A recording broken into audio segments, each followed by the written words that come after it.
Dear brothers, morning guys. I have a little thought experiment I want to run with you guys today. It's one that I've done a few times in the last, 5 to 8 years, but it's something I try to do once a year. And I journal about it, I write it down, and it tends to change, obviously, but I think it's something that you guys will all benefit from, and I really encourage you to do that today, or do this today. So ask yourself, if you had to title the chapter of your life book, and that chapter covered the next 3 years of your life, what would the title of that chapter be? I like 3-year increments because the number 3 is my favorite number, and 5 years just seems a little bit too long, and so 3 it is. Kind of arbitrary, but hey, here we are. So I think about my own life, and my book chapter for the next 3 years would probably be something along the lines of embarking on the journey of fatherhood.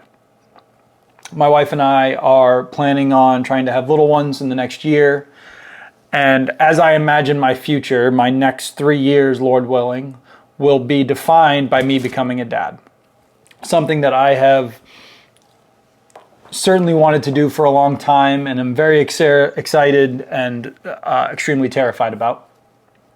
But I'm surrounded by a bunch of great dads, so hopefully that transition won't be too crazy. However, that's kind of like a surface level. I kind of come up with, okay, in the next 3 years, what would that chapter look like? I know that I want to be a dad, okay. But to investigate that further, what are some of the subsections? What am I going to find in that chapter? Not just the title, but what's in there. And so I think to myself of the day that my child is born, the overwhelming amount of emotion, the superhuman feat that is the beauty of birth, and the superhero that is my wife. And make no mistake, there is a singular superpower in the world, and that is a human being being woven in a woman's womb and brought forth into the world. I have always been told for as long as I can remember by my family that until you have a child, love just means far less than what you thought. And the minute that child comes into the world, your concept of love is just beyond compare. There is nothing that you love more than that little one. And I've been told that by everybody, by my closest friends. When I've asked them about it, they're like, there's no words. You look upon that little face like it's just divine. It's the only way to describe it. So I think about that would be one of the first parts of that chapter. I think about the first time that the little one throws up all over me, blow up diarrhea up its back, grabs my finger for the first time, rolls over on its belly, starts crawling, sits in their bassinet or playpen while I'm in the gym getting my swole on out in the garage. Their first steps, their first falls, trying to baby-proof an entire house and realizing that somehow people have been doing this for thousands of years without all the crazy fancy equipment we have, and self-rocking rockers and porous beds and the whole 9 yards. The beauty of watching my wife become a mother, seeing her grow and helping to foster her transition into motherhood, and just being, amazed at how beautiful and how difficult that can be. Being a bigger leader in my family, trying to manage my wife and child and business and spending time with them and making sure they're provided for. And the sections for that 3 years could really be endless. But as I write down those thoughts and ponder those thoughts, it's just beautiful to consider. But by asking that question of myself, I'm able to create a rough roadmap, one that very well might be destroyed, just mangled. Or there's some alternate routes, or there's some speed bumps, but it's the thought experiment itself that matters. Our plans are we love to try and plan the future out, and it's just impossible. The future is not in our hands, but obviously we have the ability to try and create something great for ourselves over a coming amount of years. And it's important to have goals, to try to have plans. And when you do that, it does help point you in the right direction. It gets your compass straightened out. So ask yourself, what would the title of this chapter be for you the next 3 years?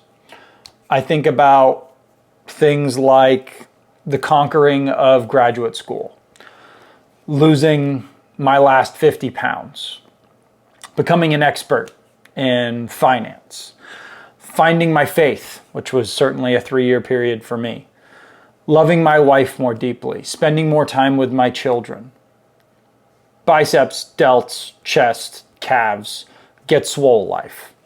Maybe that's you. Learning to read about the ancients, reading the Bible more fervently, embracing learning a foreign language, exploring the world for that matter. That list can go on, and only you can define kind of what your chapter looks like. But I encourage all of you today, write down 5 to 10 chapter ideas that would cover your next 3 years, and put down some names, and then put some sections into those.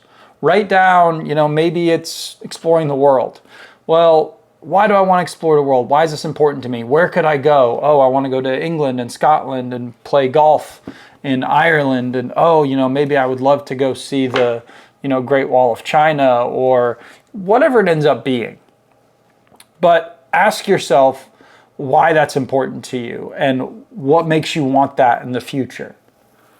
And I would say that a lot of us lack, men specifically, we just lack introspection. We don't like to reflect on life as a whole, which I've talked about in prior podcasts. And sometimes it's hard to look deep into our souls and really analyze what we want and how we feel. And I think little experiments like this allow us to delve into that more effectively. It's something I recommend doing, like I said earlier, maybe once a year, just to see if you're on track, or if things have changed, or priorities have gone crazy, or maybe that one baby happened to be twins and life's gotten a little bit wild. We have friends of ours that are going through that now. And no matter what, examine it all. And where do you want to be in the next 3 years? And what is that story going to look like? Not just the destination in 3 years is that I might have a near 3-year-old, but how did that go? What happened? What did I see? What did I learn? What kind of man am I becoming?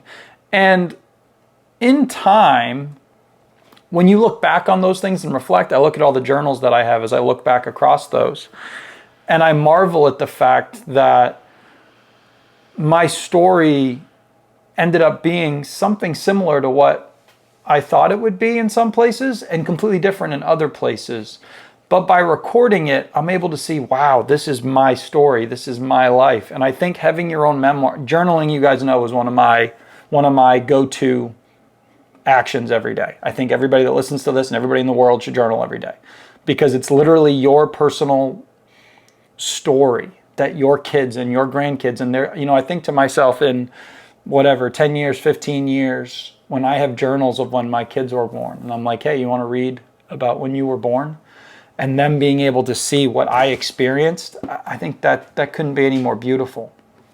But I'll finish kind of with this thought, and it's that story this next 3 years, make sure it's a good one. Time is our most precious commodity. We don't get any more of it back, and a lot of us waste it doing silly things.